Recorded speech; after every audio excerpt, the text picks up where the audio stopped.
प्रदेश के समाजवादी पार्टी के विधायक, नाम है इकबाल महमूद। इन्होंने न्यूयॉर्क में कट्टरपंथी जोहरान ममदानी के मेयर बनने पर एक बड़ा बयान दिया।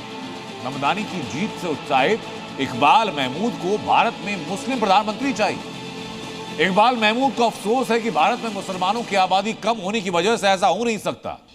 हालांकि उन्होंने ये जोड़ना नहीं भूला कि अमेरिका में 1% से कम मुसलमान हैं और ममदानी का प्रेसिडेंट ट्रंप ने विरोध किया, बावजूद इसके ममदानी मेयर बने। इकबाल महमूद का बयान उसी सोच की उपज है जो ममदानी की जीत को अमेरिका में शरिया शासन की शुरुआत बताता है। देश बटा, पाकिस्तान बना, दर्द कम नहीं हुआ। 78 साल बाद 2025, दर्द वही, दुख वही, कसक वही।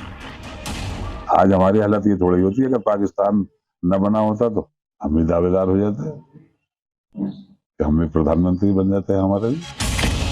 ये मुल्क के बंटवारे पर अफसोस की सिसकी नहीं, हिंदुस्तान में मुसलमान को तख्त पर नहीं बैठा पाने का गम है। हिंदुस्तान के अंदर 30-32 करोड़ मुसलमान हैं। हम तो सोच भी नहीं सकते कि हम प्रधानमंत्री बन जाएंगे यहाँ। ये 30 है तादाद में कम होने की, मन मसोस कर बहुसंख्यक के नाम पर मोहर लगाने का ये घुटन है अखिलेश यादव के विधायक इकबाल महमूद का। योगी आदित्यनाथ ने कहा था कि इकबाल महमूद जड़ों की ओर लौटेंगे, लेकिन इस तरह लौटेंगे, बंटवारे पर रोए मुल्क के सीने पर मजहबी खंजर चलाते हुए। उम्मीद न थी।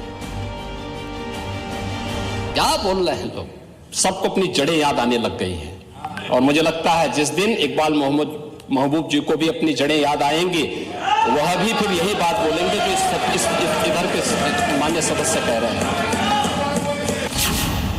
संविधान कहता है जाति, मजहब, इलाका, पुरुष, महिला, जिसे जनता चुने सिंहासन उसका है।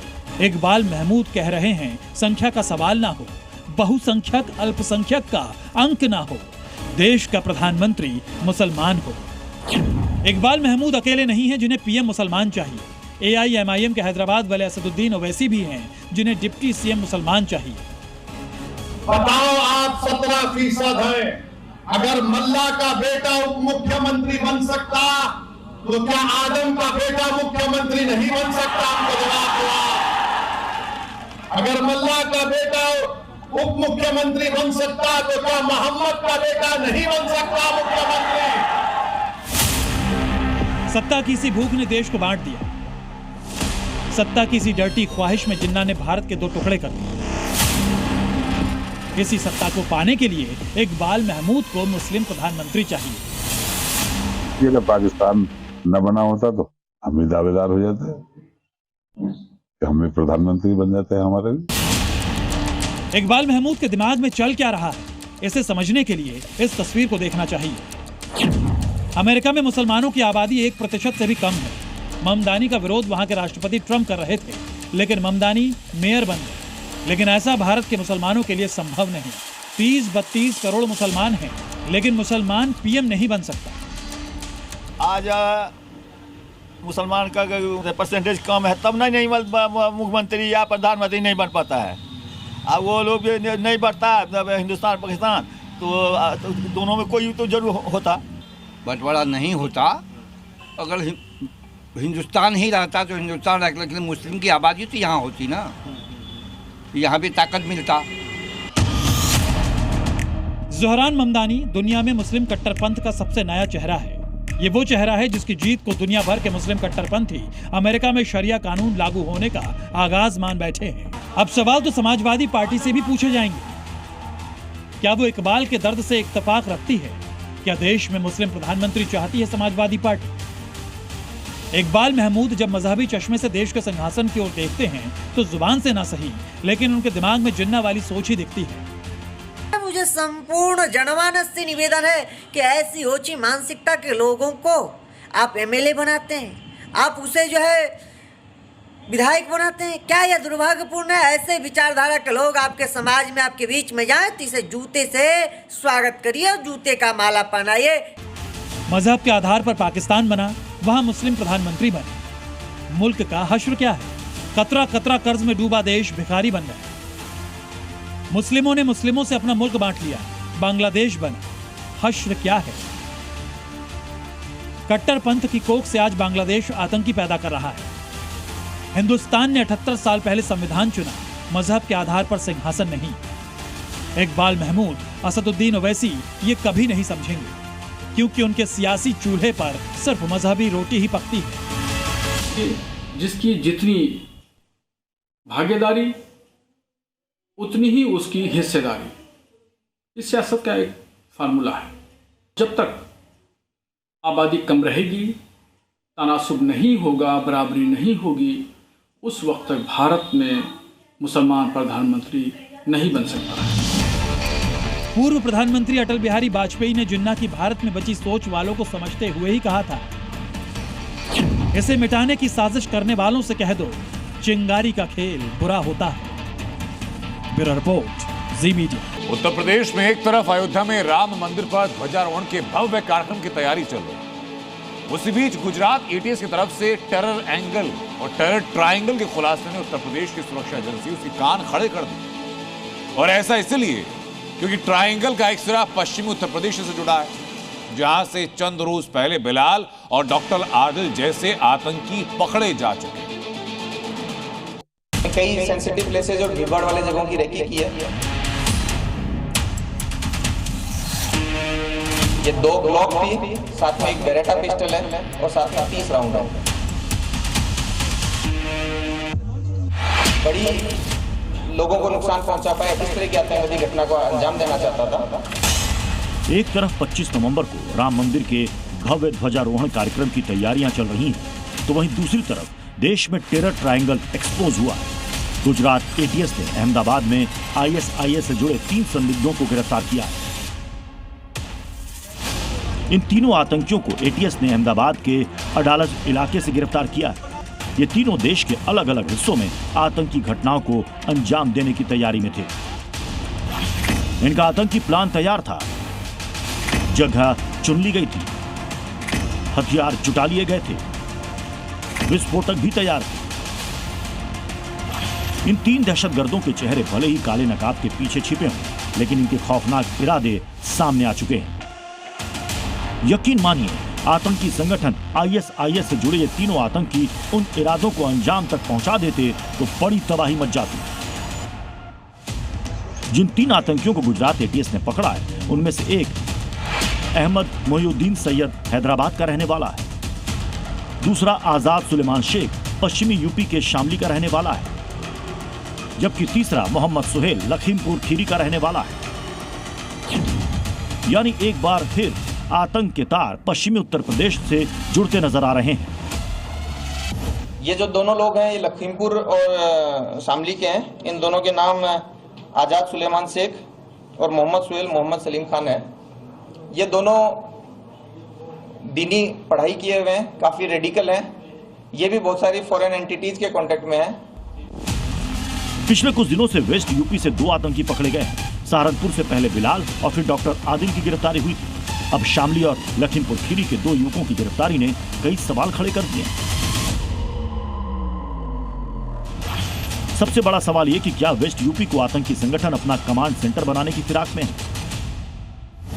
पुलिस आई थी, अभी आई थी, 2-3 बार आ चुकी है पुलिस। बता रही गुजरात से तुम्हारा सोहेल जो है कोर्ट में किडनैप हो गया है। छोटे भाई को ले गई सोहेल के। किस लिए लेके गई? वहाँ थाने में ले गई है। अच्छा, आपको कैसे जानकारी हुई कि आपका बेटा जो गिरफ्तार हो गया है, पुलिस ने गिरफ्तार कर लिया है? वहाँ से फोन आया था गुजरात से।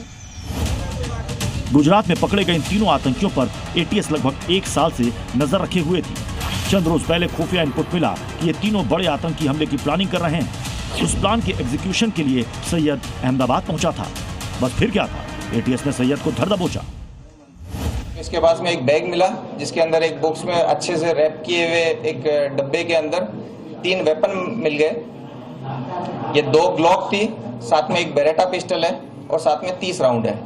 इसके साथ साथ एक प्लास्टिक के डब्बे के अंदर लगभग 4 किलो कैस्टर ऑयल भी मिला। जिन हथियारों का जिक्र एटीएस कर रही है वो बेहद खतरनाक है। इनमें से एक ग्लॉक पिस्टल एक बार में 36 गोलियां दाग सकती है। इसकी रेंज 50 मीटर तक होती है, जबकि दूसरी बेरेटा पिस्टल एक बार में 17 गोलियां दाग सकती है। इसकी रेंज भी 50 मीटर तक होती है।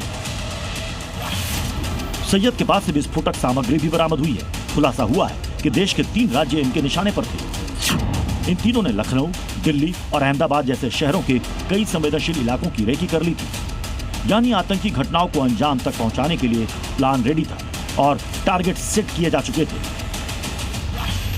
बस उस प्लान पर अमल बाकी था, लेकिन उससे पहले ये दबोच लिए गए। इन दोनों ने मिलकर लखनऊ, दिल्ली, अहमदाबाद में कई सेंसिटिव प्लेसेज और भीड़भाड़ वाले जगहों की रेकी की है।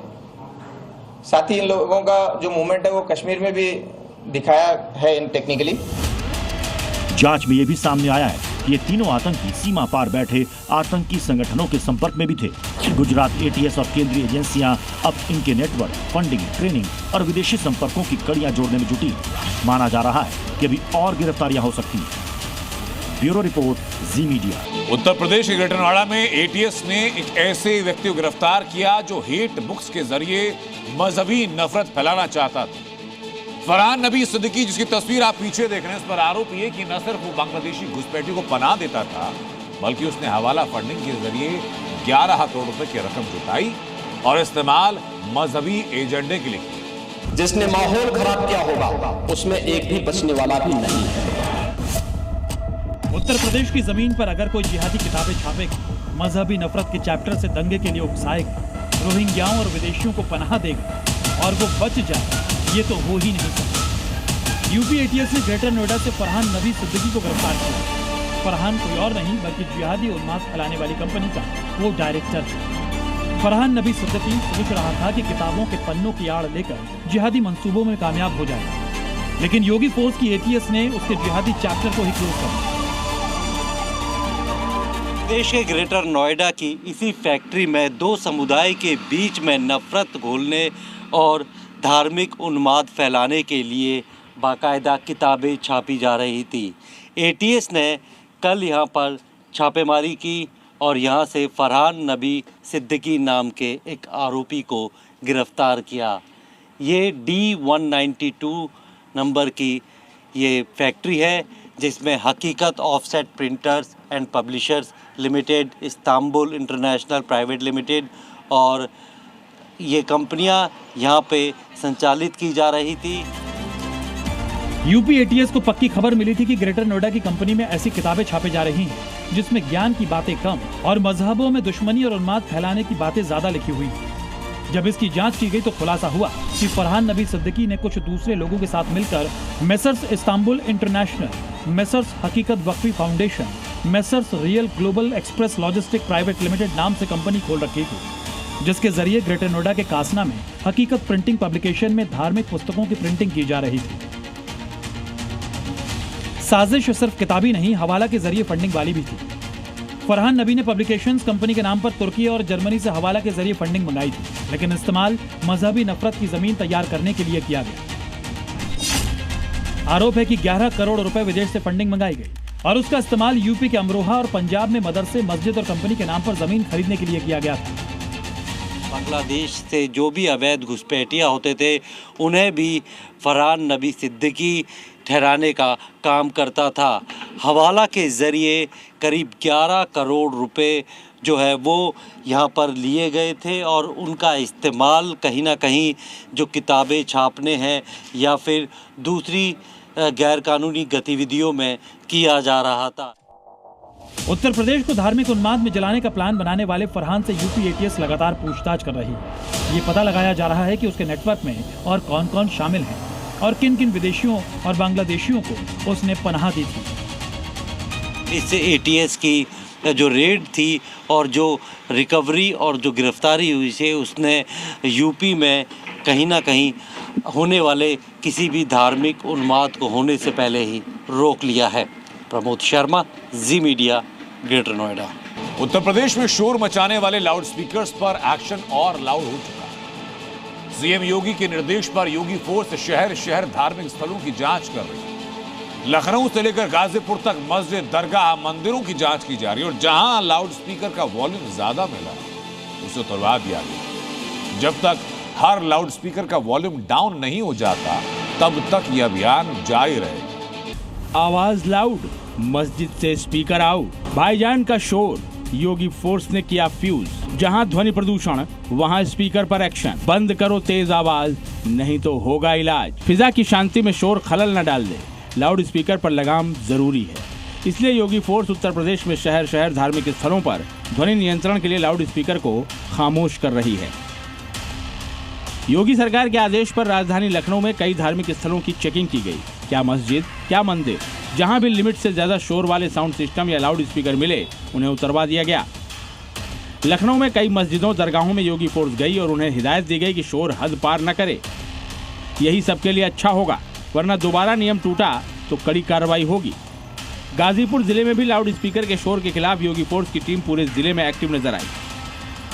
जांच के पहले दिन कुछ मस्जिदों और मंदिरों में लगे 36 लाउड स्पीकर का शोर ज्यादा मिला, जिसकी आवाज कम कराई गई और एक लाउड स्पीकर को उतार दिया गया। आजमगढ़ जिले में भी शोर की जांच में भाईजान की कुछ मस्जिदों का लाउड स्पीकर नियम तोड़ता हुआ पाया गया। इसलिए योगी फोर्स ने ऐसे स्पीकर को भी उतरवा दिया। साथ में मस्जिदों से कहा गया कि ध्वनि प्रदूषण कम से कम हो, इसका ख्याल रखें, वरना कार्रवाई होगी। शोर के खिलाफ अभियान संत कबीर नगर में भी चलाया गया। चेकिंग के दौरान अवैध रूप से लगे लाउड स्पीकर को उतरवा दिया गया। साथ में ज्यादा तेज बज रहे साउंड सिस्टम की आवाज कम कराई गई। यहाँ भी मस्जिद के साथ साथ मंदिरों को भी आवाज की लिमिट मानने के लिए कहा गया। अधिक संख्या में बजाए जा रहे लाउड स्पीकर और ध्वनि विस्तारक यंत्रों को उतरवाए जाने तथा बार बार अधिक संख्या में बजाए जा रहे लाउड स्पीकरों और ध्वनि विस्तारक यंत्रों के स्वामियों के विरुद्ध अभियोग पंजीकृत कराए जाने की कार्रवाई की जा रही है।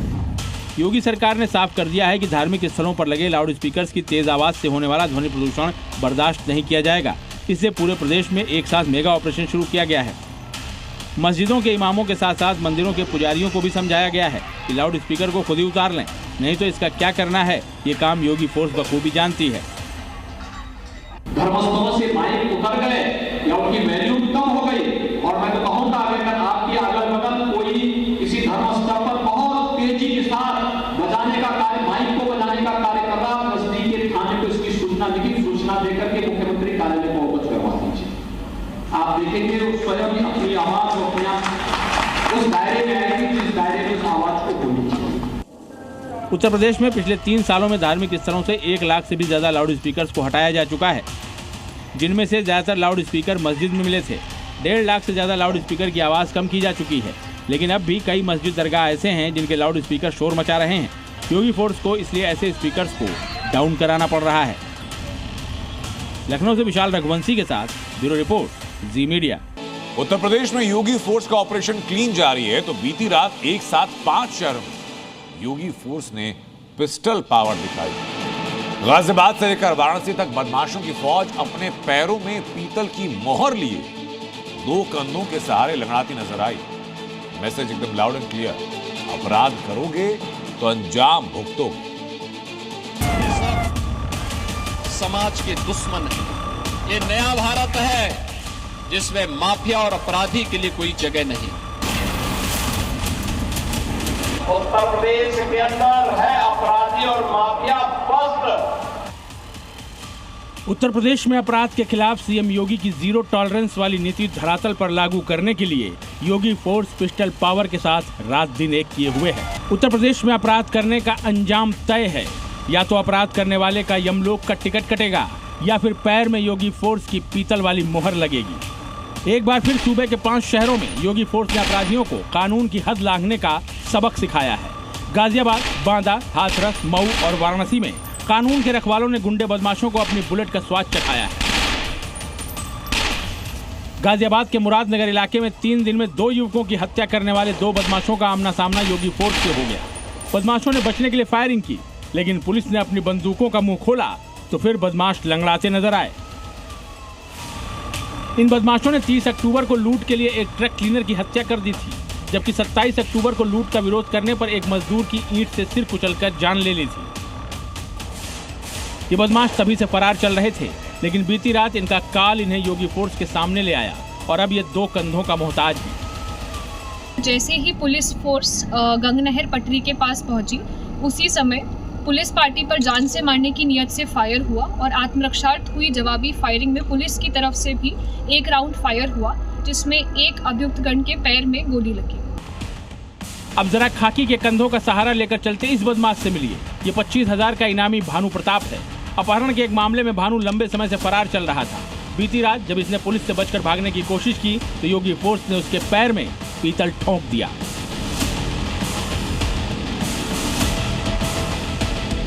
इससे पूछताछ की जा रही है और जो इसके अन्य साथी हैं उनका भी पता लगाया जा रहा है। जो प्राथमिक पूछताछ से ये पता चला कि मनमानी युवक राह चलते किसी के साथ मारपीट करना और अगर अपनी बातें मनवाने के लिए किसी को उठा ले जाना आदि इस तरह के अपराध पता चले हैं। इस पूरे प्रकरण में जो भी विधिक कार्रवाई है की जा रही है। वहीं मऊ में हत्या के मामले में फरार चल रहे अपराधी को भी योगी फोर्स ने पिस्टल पावर के सहारे धर दबोचा। मुठभेड़ के दौरान बदमाश के पैर में गोली लगी और वो हमेशा के लिए लंगड़ा हो गया। इस कार्रवाई को रानीपुर पुलिस और एसओजी के साथ स्वाट टीम ने संयुक्त रूप से अंजाम दिया। हाथरस और वाराणसी में भी योगी फोर्स ने कानून को चुनौती देने वालों का बुलेट इलाज किया। हाथरस में मुठभेड़ के बाद पुलिस ने 25,000 के इनामी बदमाश आसिफ और उसके एक साथी सतीश को गिरफ्तार कर लिया। गो तस्करी के मामले में पुलिस को लंबे वक्त से इन दोनों की तलाश थी। वहीं वाराणसी में योगी फोर्स ने शातिर जहर खुरान को हाफ एनकाउंटर के बाद धर दबोचा। इसके पास से लूट के गहने और हथियार मिले हैं। विरोधी योगी सरकार की एनकाउंटर नीति को लगातार कटघरे में खड़ा करते आ रहे हैं, लेकिन सीएम योगी की लाइन एकदम क्लियर है। कहीं पर अगर अराजकता पैदा करने का और उपद्रव पैदा करने का कुत्सित प्रयास किया तो मान करके चलिए ये रास्ता उनका सीधे नरक में जाने का होगा, सीधे नरक में। मतलब कोई लाग लपेट नहीं। यूपी में योगी का फंडा एकदम क्लियर है। अपराध करोगे तो अंजाम तो भुगतना होगा। ब्यूरो रिपोर्ट, जी मीडिया। हरिद्वार में लगभग 200 मुसलमान अपना धर्म छोड़कर सनातन धर्म अपनाने के लिए तैयार हैं। इनमें से 2 सलीम और सदाकत तो घर वापसी कर चुके हैं। इन मुसलमानों के धर्म परिवर्तन का काम देख रहे हिंदू संगठन का दावा यह कि उत्तराखंड में बड़े पैमाने पर वो घर वापसी का अभियान चला रहे हैं, लेकिन अभियान अपील वाला है, जबरदस्ती वाला नहीं। जो इस्लाम छोड़कर सनातन अपनाना चाहते हैं उनका हिंदू संगठन जोरदार स्वागत कर रहे हैं। सलीम वना वास्तिक। बहुत लोग जो है इस्लाम को छोड़ रहे हैं इंडिया के अंदर भी, और हमारे साथ और भी एक्स मुस्लिम साथी आए हुए हैं। सदाकत बना समीर। 100 के आसपास एक्स मुस्लिम की गैदरिंग होने वाली है और बहुत सारे सनातनी भी। घर वापसी का शतक लगेगा। लगभग 100-200 लोग उनके संबंध में आ चुके हैं, उनके संपर्क में आ चुके हैं। हरिद्वार के रुड़की में सलीम और सदाकत ने इस्लाम त्याग सनातन अपना लिया। कोई दबाव नहीं, पैसों का लालच नहीं, सनातन अपनाने के लिए ब्रेन वॉश भी नहीं। सलीम और सदाकत दोनों ने अपनी इच्छा से सनातन कबूल किया। पूरे विधि विधान के साथ सलीम और सदाकत की घर वापसी कराई गई।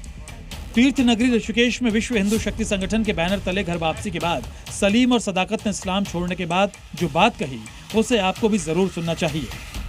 और हमारा उद्देश्य केवल इतना है कि हम प्रदेश को जागरूक करें और अवेयरनेस लाएं यहाँ पर इस्लाम के बारे में, ताकि ये जो लैंड जिहाद हो रहा है, ये जो अवैध कब्जा हो रहा है, ये जो पीर निर्माण किए जा रहे हैं, मदरसा निर्माण किए जा रहे हैं, लोगों को कन्वर्ट कराया जा रहा है, लव जिहाद किया जा रहा है, इस सब के ऊपर जो है रोक लगे, जनता जो है वो जागरूक हो। जब देश ने ऑलरेडी प्रशासन ने कानून बना दिए तो उन कानून का पालन हो। इसी तरह से प्लेटफॉर्म के ऊपर जा के लोगों को अवेयर कर रहे हैं, उनको जगा रहे हैं, उनको समझा रहे हैं कि इस्लाम हमारा मजहब नहीं है, ये एक विदेशी कल्ट है, ये एक विदेशी मजहब है जो हमारे ऊपर थोपा गया है जबरन। कभी हमारे पूर्वज हिंदू हुआ करते थे, हम उन्हीं पूर्वजों की संतान है। विश्व हिंदू संगठन उन लोगों से अपील कर रहा है कि जो सनातन धर्म में वापसी चाहते हैं उनकी घर वापसी होनी ही चाहिए। संगठन का दावा है कि सिर्फ सलीम और सदाकत नहीं, अभी कई मुस्लिम सनातन धर्म अपनाने के लिए तैयार हैं। इन लोगों की भी घर वापसी कराई जाएगी। लगभग 100-200 लोग उनके संबंध में आ चुके हैं, उनके संपर्क में आ चुके हैं, और हम सभी लोग जो है उन सबसे ये निवेदन कर रहे हैं और कोशिश कर रहे हैं कि ज्यादा से ज्यादा लोग जो जिन्होंने अपना धर्म परिवर्तन कर लिया था वो सब सनातन धर्म में वापसी करेंगे। और हमारा इस सनातन धर्म के प्रति जो कार्य चल रहा है वो बहुत जोर शोर से चल रहा है, और आज हम देखेंगे और आप लोग सब देखेंगे, ये समाज देखेगा कि एक समय ऐसा आएगा कि हम पूरे अखंड भारत को सनातन भारत बना करेंगे। देश का संविधान कहता है कि कोई भी व्यक्ति अपनी इच्छा से धर्म चुन सकता है, धर्म परिवर्तन कर सकता है, लेकिन जबरन धर्म परिवर्तन कराना सिर्फ धार्मिक रूप से गुनाह नहीं, बल्कि कुछ राज्यों में इसके खिलाफ कानून भी बने हैं। सलीम और सदाकत ही नहीं, हाल के दिनों में ऐसे कई मामले सामने आए हैं जब इस्लाम छोड़ लोगों ने सनातन धर्म अपना लिया। ब्यूरो रिपोर्ट, जी मीडिया। वहीं यूपी की राजधानी लखनऊ में घुसपैठियों पर खुफिया विभाग ने एक चौंकाने वाली रिपोर्ट। ये रिपोर्ट लखनऊ में रोहिंग्या और बांग्लादेशी घुसपैठियों की तादाद को लेकर खुलासा कर रही है। जो खुलासा है तो खुलासा आप देखेंगे, सुनेंगे, जानेंगे तो चौंक जाएंगे, क्योंकि योगी राज में जहां घुसपैठियों की खैर नहीं, उस राज्य के नगर निगम की आउटसोर्सिंग कंपनियां और ठेकेदार घुसपैठ को लेकर गंदा खेल खेल रहे हैं। लखनऊ में 15,000 सफाई कर्मियों में से 80% बांग्लादेशी और रोहिंग्या। बिल्कुल ठीक सुना आपने। घुसपैठियों के खिलाफ अभियान छोड़ने वाले योगी राज में ही जय चंदो ने राजधानी लखनऊ में बांग्लादेशियों और रोहिंग्याओं का मेला लगा दिया। खुफिया विभाग की रिपोर्ट में चौंकाने वाला खुलासा हुआ है, जिसके बाद हड़कंप मच गया है। रिपोर्ट के मुताबिक नगर निगम की कई आउटसोर्सिंग कंपनियां और ठेकेदार अपने स्वार्थ के लिए बड़े पैमाने पर घुसपैठियों को सफाई कर्मी के रूप में नियुक्त कर रहे हैं। ठेकेदार इन्हें कम वेतन पर काम पर रखते हैं, जिससे ठेकेदारों को भी मोटा फायदा हो रहा है। रिपोर्ट सामने आने के बाद शासन प्रशासन में खलबली मच गई। यही नहीं, यूपी के 10 बड़े नगर निगमों में 1.5 लाख से ज्यादा संदिग्ध सफाई कर्मियों के काम करने का अनुमान है। रिपोर्ट में कहा गया है कि कानपुर, वाराणसी, प्रयागराज, अयोध्या, गाजियाबाद, आगरा, मेरठ, बरेली और नोएडा जैसे बड़े शहरों में भी बांग्लादेशी और रोहिंग्या की पैठ गहरी हो चुकी है। सबसे ज्यादा गंभीर हालात लखनऊ के हैं, जहां आउटसोर्सिंग एजेंसीज ने झोपड़पट्टी और अस्थायी बस्तियों में रहने वालों को निगम कर्मचारी बना दिया है। हालांकि इसको लेकर समय समय पर आवाज भी उठती रही। इन्होंने लखनऊ की सरकारी जमीनों पर कब्जा कर रखा है। लखनऊ नगर निगम को खुफिया विभाग से इनपुट मिलने के बाद सभी आउटसोर्सिंग एजेंसीज के कर्मचारियों का पुलिस सत्यापन कराने के निर्देश दिए गए हैं। तो मैंने बताया ना आपको कि मैंने संस्था को कह दिया कि इनको बाहर करिए, अगर हैं। मुझे अगले महीने मैंने उनसे लिस्टें मांग ली है कि आप लिस्ट दीजिए, चेक करिए और इनको बाहर किया जाएगा। तो क्योंकि जो लोग आज भी कॉलोनियों में सुबह कूड़ा निकालते हैं और शाम को चोरियां करते हैं रात में। जहां भी ये घटनाएं हो रही हैं, इनमें 100% कहती हूँ मैं कि इन्हीं का हाथ है। नगर निगम आयुक्त के आदेश के बाद अब नगर स्वास्थ्य अधिकारी और स्थानीय थाना स्तर पर सत्यापन अभियान शुरू हो चुका है। लखनऊ में पिछले साल रोहिंग्या और बांग्लादेशियों को शहर से बाहर निकालने का अभियान चलाया गया था, लेकिन यह अभियान किसी विशेष अंजाम तक नहीं पहुंचा और अब खुफिया विभाग की रिपोर्ट। संस्थाओं को समय दिया गया है कि 1 से 2 महीने के अंदर उनको बाहर करें, रोहिंग्या और बांग्लादेशियों को, क्योंकि ये दिन में कूड़ा उठाते हैं और रात में चोरी करते हैं। कैमरा पर्सन देशराज के साथ तुषार श्रीवास्तव, जी मीडिया, लखनऊ। तुष्टीकरण, इसका सबसे ज्यादा आरोप लगता है देश की दूसरी सबसे बड़ी पार्टी यानी कांग्रेस में। ताजा सबूत सामने आया। सड़क की एक तरफ मंदिर, उसे प्रशासन ने अतिक्रमण के नाम पर तोड़ दिया।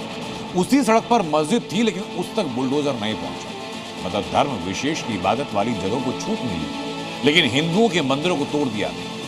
ये कांग्रेस शासित वो कौन सा राज्य है जहां मस्जिद तो सेफ है लेकिन हिंदू मंदिर नहीं? इस रिपोर्ट में जरा देखिए। आज कांग्रेस की ताकत, तेलंगाना सरकार की ताकत, हमारे मुसलमान भाई बहनों, कांग्रेस है तो मुसलमान है, कांग्रेस है तो आपकी इज्जत है। उनके समय पुष्टिकरण के नाम पर कहा जाता था कि देश के संसाधनों पर पहला अधिकार मुसलमानों का है। प्रत्यक्ष को प्रमाण की क्या जरूरत जब सब कुछ साफ साफ दिख रहा है। गिनती से कहीं ज्यादा है ऐसे छोटे छोटे मंदिर जो आसपास रहने वालों की आस्था का केंद्र थे, जहां लोग पूजा पाठ करते थे, उनका हाल अब ऐसा हो गया। तस्वीरें देखकर ऐसा लग रहा है मानो यहां कलयुग के औरंगजेब बाबर आकर गए हों।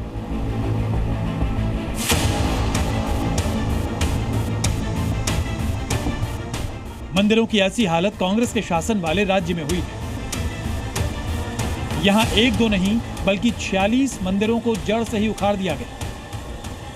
मुसलमान का मतलब कांग्रेस, कांग्रेस का मतलब मुसलमान।